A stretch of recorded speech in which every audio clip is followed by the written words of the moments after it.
Inilah kanal informasi bisnis berbahasa Indonesia pertama yang terpercaya. Kami hadir karena kami peduli pada kehidupan Indonesia yang lebih baik. Inilah Bloomberg TV Indonesia. Jurnalis kami didukung tim profesional dan terampil, siap menghadirkan berita dan program berstandar tinggi di TV Anda.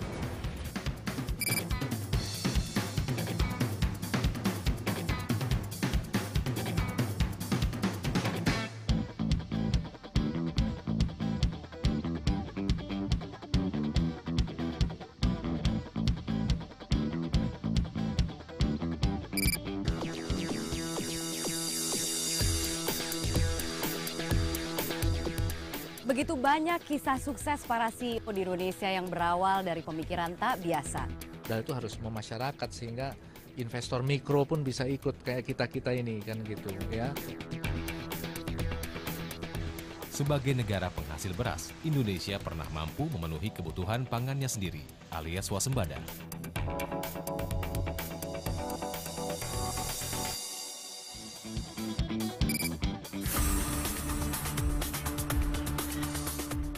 Salah satu komputer Apple generasi pertama kembali dilelang di Mountain View, San Francisco bagian barat. Lelang dibuka dengan harga $300.000 Amerika atau sekitar 2,9 juta rupiah.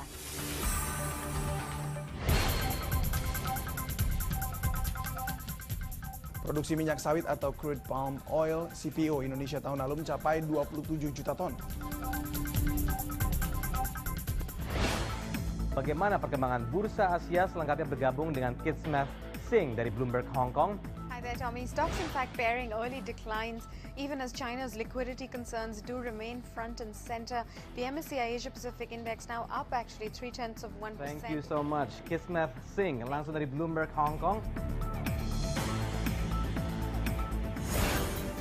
Informasi pertama dari nilai tukar rupiah yang akhirnya menguat terhadap dolar Amerika Serikat. Pada perdagangan hari ini, mata uang Garuda menguat 11 poin ke level 9.920 per dolar Amerika. Kenaikan harga BBM ternyata tidak berpengaruh pada peringkat utang Indonesia. Standard & Poor's masih menempatkan Indonesia di level BB+, yang berarti stabil untuk tujuan investasi asing.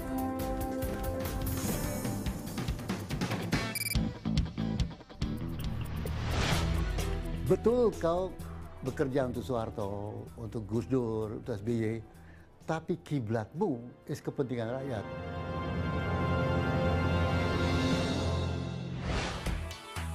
Menutup impor itu adalah konsekuensi lanjutan dari kemampuan kita untuk meningkatkan produksi dalam negeri.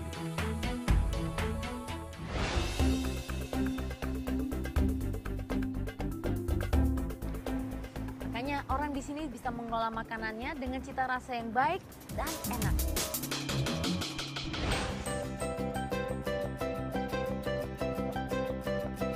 Sampai kapanpun kalau bisa bawang putih tetap ditanam terus. Kalau saya ngeliat ada opportunity, saya pasti masuk gitu ya.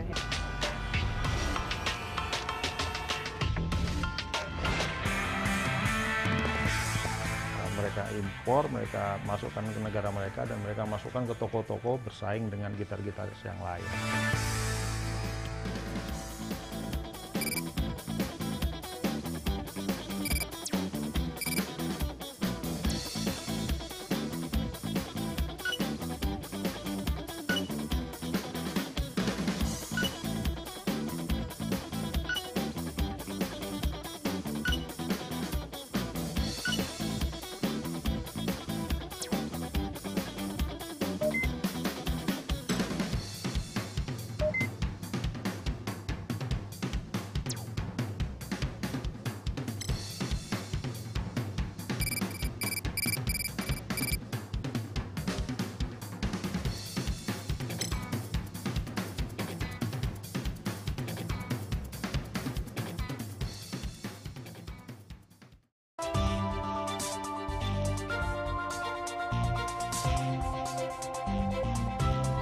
Kemunculan kasus yang melibatkan perencana keuangan membuat kekhawatiran tersendiri. Kasus ini diperkirakan akan menyeret kredibilitas dan pamor para perencana keuangan di Indonesia. Namun bagaimana kasus ini di mata para pelaku perencana keuangan? Di studio telah hadir Ketua Dewan Kode Etik dan Sertifikasi Independent Financial Planners Club IFPC, Riza Bambang. Selamat sore. Sore, Pak Tommy. Selamat sore, Pak. Langsung saja kita lihat dari kasus yang terakhir, bagaimana Pak Riza sendiri memandang hal ini?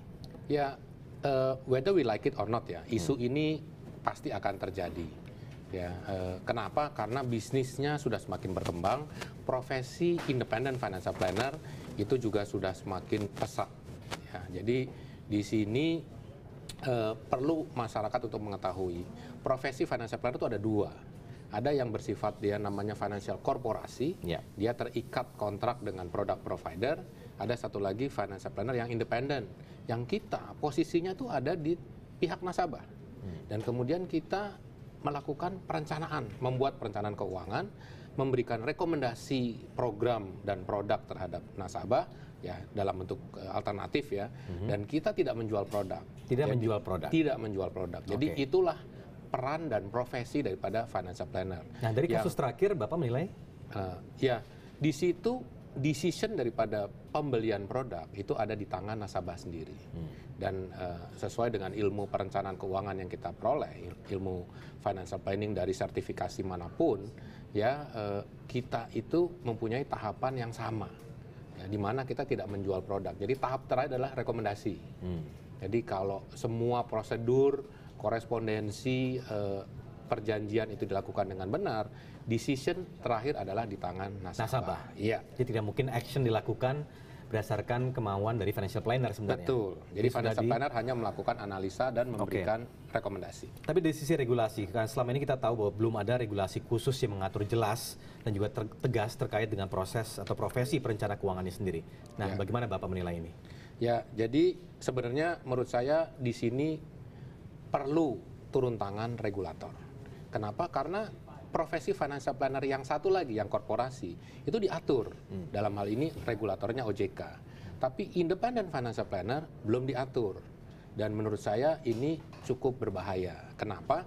Karena independent financial planner rekomendasinya tuh bisa asuransi, ya, bisa banking, bisa investasi, bisa logam mulia, bisa properti, bisnis. Agrobisnis juga bisa?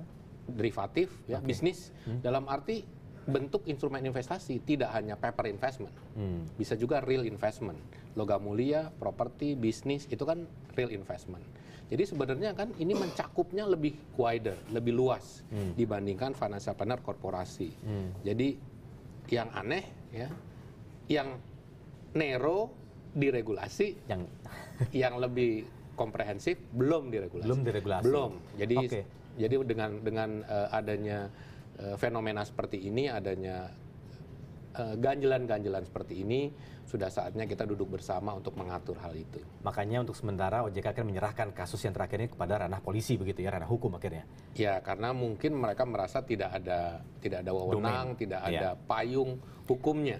Oke, berarti kalau misal diperlukan regulasi untuk yang seperti ini, yang komprehensif yang Bapak bilang tadi, mekanismenya seperti apa regulasi yang dibutuhkan khususnya untuk financial planner yang seperti ini? Seharusnya dari A to Z diaturnya, dari mulai perizinannya ya, untuk mendapatkan lisensi sebagai perencana keuangan, baik itu individunya maupun firmanya. Ya, firmanya ini kan kayak klinik bersama, isinya para dokter. Nah, terus kemudian pengawasannya, pembinaannya, ya, terus kemudian juga continual educationnya. Jadi developmentnya, ya harus berapa tahun sekali, berapa kredit SKS dalam setahun yang harus dia peroleh, baik itu attending the seminar, course, atau jadi lecture, pembicara, nulis makalah, atau interview media seperti ini, atau dia mungkin punya sistem continual development yang online, atau recognition karena dia sebagai pembicara dan lain sebagainya. Termasuk terakhir adalah penutupannya, sanksi-sanksi kalau dia melanggar kode etik atau melanggar pakem yang berlaku, standar praktis yang berlaku. Tapi untuk sementara ini apakah Bapak juga turut untuk membangun namanya kode etik ini sendiri terhadap para perencana keuangan Indonesia sejauh ini? Ya, jadi disinilah the beauty of us gitu ya.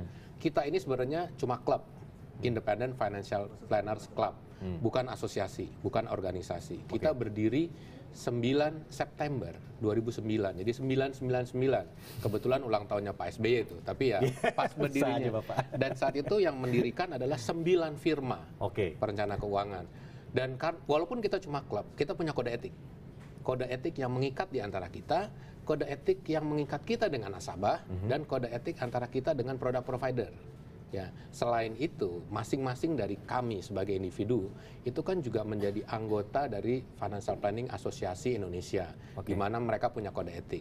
Dan kita juga mempunyai sertifikasi, seperti contohnya saya CFP, CHFC. Mereka juga punya kode etik. Berarti jadi itu kita bonded ya, dengan adanya kode etik yang bonded gitu. Tapi untuk kedepannya kan Bapak bilang bahwa harus dibutuhkan regulasi yang jelas. Betul. Nah, kira-kira singkat saja Pak, ini pertanyaan terakhir, apa yang akan dilakukan oleh Bapak sendiri untuk menuju arah situ? Kami berharap bahwa regulator, ya, saya nggak tahu apakah ini OJK atau mungkin ada satu biro di Departemen Keuangan yang namanya PPAJP. PPAJP itu mengatur akuntan publik dan jasa penilai.